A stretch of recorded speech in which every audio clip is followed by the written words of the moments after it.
Hi, I'm Greg Parry from GSC. We set up international schools on behalf of investors and developers in different parts of the world. People often ask us how we do, what the steps are. You can of course read our company profile, or we can share information step by step about how we do things, but I thought today I'd spend some time talking about it in person and describing the steps we take. With every brand new project, when we meet a new client, we begin with a very comprehensive market research and feasibility study. Even if the client already has a fairly clear idea about what type of school they want to set up and where it's going to be, we ask them to pause. We ask them to consider and think through all the assumptions that they've taken so far. We spend a lot of time analysing data from the local area, doing market research to understand what type of school is really required in that context, what people are looking for. Because you don't just set up a British school or an American school or an international baccalaureate school. You set up a unique school that's differentiated in the market. Every school needs to have its own unique voice, and we think it's really important to think through what's going to set it apart. So it needs to satisfy needs in the marketplace, and in most of the places we work, our market is a rising middle class in countries across the Middle East and Asia, and expatriates who are working in that international context.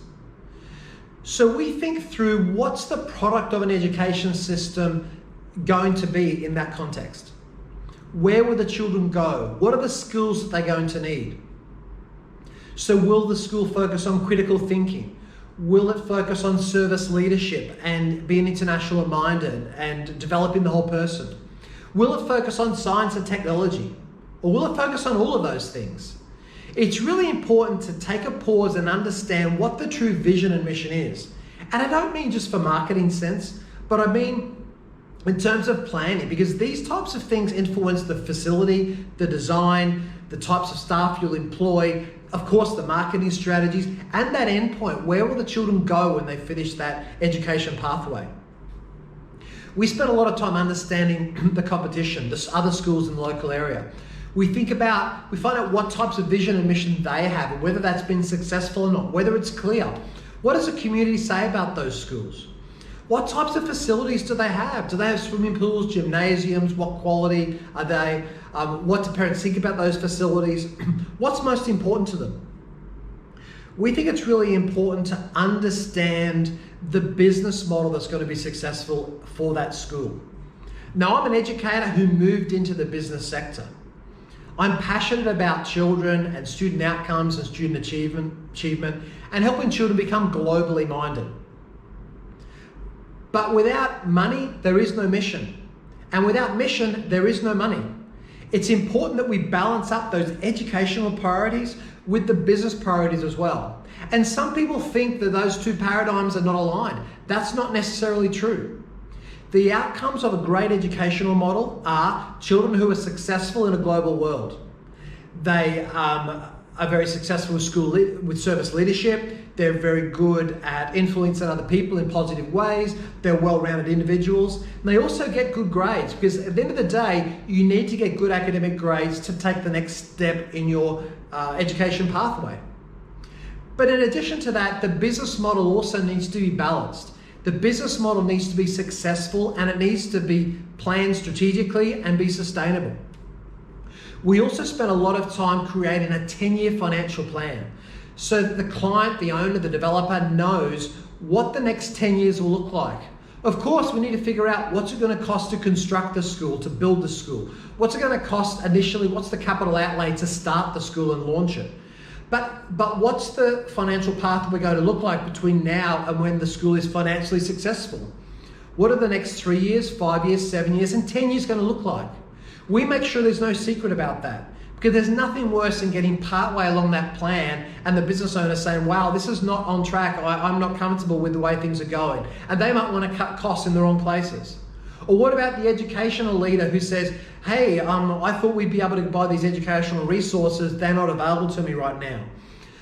The vision's mission needs to be aligned to the business plan. You need to make sure that the long-term plan is in place and everyone understands that it's working towards those common goals. It's really important to understand local context in terms of human resources. What are the HR requirements going to be for the kind of school you're going to set up? Is it a school that's primarily expatriate staffed? Is it a school that's going to have a large percent of local staff? And what are the skill sets of that staff?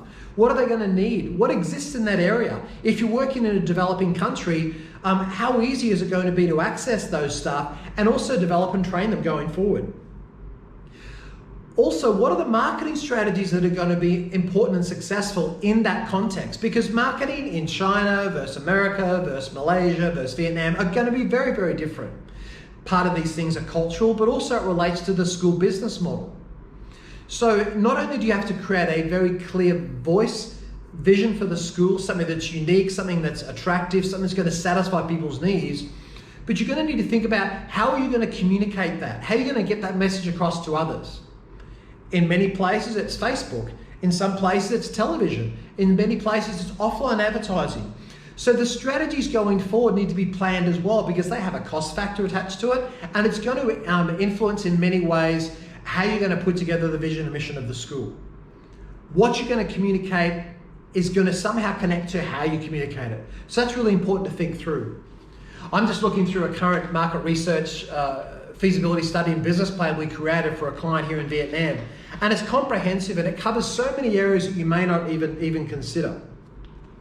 There's an understanding about what are the things that could go wrong. And not that we're being negative, but you need to make sure that you are ready to counter the possible barriers that might exist over the coming years. A SWOT analysis to make sure you understand what the threats are to that school's success. We also think through what the operational plan is going to be. How are you going to roll out the school? Are you going to stage enrollment? Are you going to automatically launch kindergarten to grade 12? Rarely do we do that. Are you going to start with kindergarten to grade 3, kindergarten to grade 6? And how will that impact on the infrastructure as well? So there's many things to consider. Understanding that this comprehensive planning process will help make sure that the first year is successful and that you achieve your long-term goals going forward. Remember, great schools are about achieving the product that we all know good schools can achieve, and that is happy, well-rounded children who are successful. Only when that happens will a school be financially successful as well.